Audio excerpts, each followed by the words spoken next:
अब शुरुआत खबरों की करेंगे। लखनऊ नगर निगम का एक और कारनामा सामने आया है। जेल में बंद कर्मचारी को मिलता रहा वेतन। चतुर्थ श्रेणी के कर्मचारी को भेजा गया था जेल। पुलिस ने सुरेश कुमार सोनी को जेल भेजा था। हत्या के प्रयास मामले में जेल में सुरेश था। आपको बता दें कि कर्मचारी कई महीनों तक जेल में बंद रहा, लेकिन बावजूद इसके उसको वेतन मिलता रहा। कर्मचारी के वेतन भुगतान को लेकर अब कई सवाल यहां पर खड़े हो जाते हैं कि अगर ये कर्मचारी जेल में था तो फिर वेतन आखिरकार क्यों दिया गया। ये कई सवाल, और ऐसे में कई सवाल प्रशासन पर खड़े होते हैं और नगर निगम पर। एक और कारनामा यहां पर सामने आया है। बताया जा रहा है कि चतुर्थ श्रेणी के कर्मचारियों को जेल भेजा गया था। कर्मचारी को सुरेश कुमार सोनी नाम है उसका। हत्या के प्रयास में इस कर्मचारी को जेल में भेजा गया था, लेकिन बावजूद इसको वेतन लगातार मिल रहा था। कि अब ऐसे में बड़े सवाल यहां पर उत्पन्न हो जाते हैं कि आखिरकार नगर निगम इस तरीके की हरकतें क्यों कर रहा है, आखिरकार क्यों वेतन दिया जा रहा है, किसके दबाव में यहां पर काम किया जा रहा है। कई बड़े सवाल जो कि अब खड़े हो गए हैं। कर्मचारी के वेतन के भुगतान को लेकर कई सवाल है। अश्विनी हमारे सहयोगी जुड़े हुए, ज्यादा जानकारी उनसे ले लेते हैं। अश्विनी, यहाँ पर ये बहुत बड़ा मामला हो जाता है।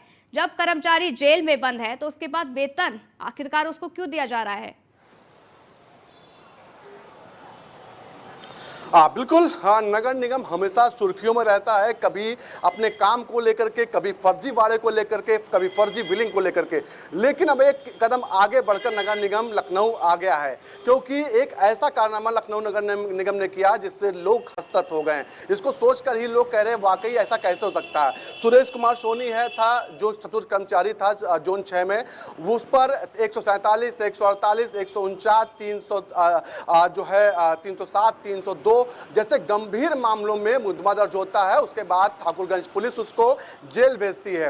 लमसम 5 महीने तक वो जेल में रहता है। 25 सितंबर 2022 को जेल भेजा जाता है और फरवरी के महीने में वो वहां से जमानत लेकर बाहर आता है। लेकिन इन 5 महीनों में उसको लगातार वेतन भुगतान हुआ। सबसे बड़ा सवाल ये खड़ा होता है कि जब नियमावली कहती है कि अगर कोई भी कर्मचारी जो है 48 घंटे से ज्यादा अभिरक्षा में रहता है तो उसको तत्काल प्रभाव से निलंबित माना जाता है। और ऐसे में अगर उसका भुगतान कर रहा था, कौन भुगतान कर रहा था, कौन से अधिकारी भुगतान कर रहे, सवाल खड़ा होता है। क्योंकि 5 महीना लंबा समय होता है। अमूमन नॉर्मल ही देखा जाता है, अगर कोई व्यक्ति एब्सेंट होता है तो उसकी सैलरी रोक दी जाती है। और इतने बड़े मामले में बाकायदा इसके लिए एक नोट जारी हुआ था नगर आयुक्त की तरफ से कि अब इसको जो है सस्पेंड माना जाएगा। लेकिन इसके बावजूद भी उसका वेतन भुगतान होता रहा। अभी हमने कुछ देर पहले ही जो मेयर लखनऊ सुषमा खरकवाल है उनसे सवाल पूछा तो उन्होंने साफ तौर पर कहा इस मामले की जानकारी उनको नहीं, लेकिन अगर कोई व्यक्ति दोषी होता है तो निश्चित तौर पर उस पर कार्रवाई होगी और सख्त कार्रवाई होगी, जो कहीं ना कहीं मिसाल बनेगी दूसरे अधिकारियों और कर्मचारियों के लिए।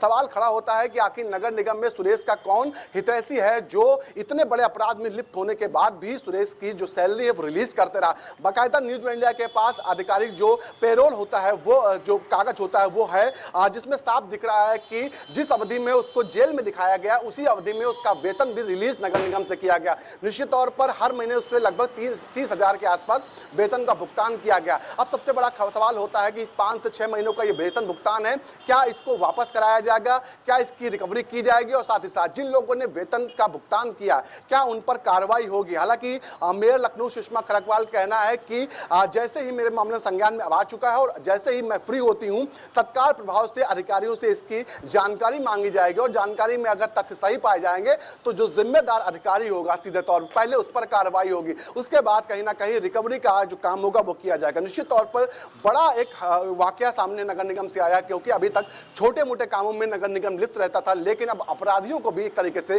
संरक्षण कहीं ना कहीं लखनऊ नगर निगम दे रहा है। जी बिल्कुल, आखिरकार किसके दबाव में नगर निगम काम कर रहा है और इस पूरे मामले को लेकर अब कब तक कार्रवाई होगी ये भी देखना होगा। बहुत बहुत शुक्रिया आपका, आप हमारे से जुड़े, ये जानकारी हम तक साझा की।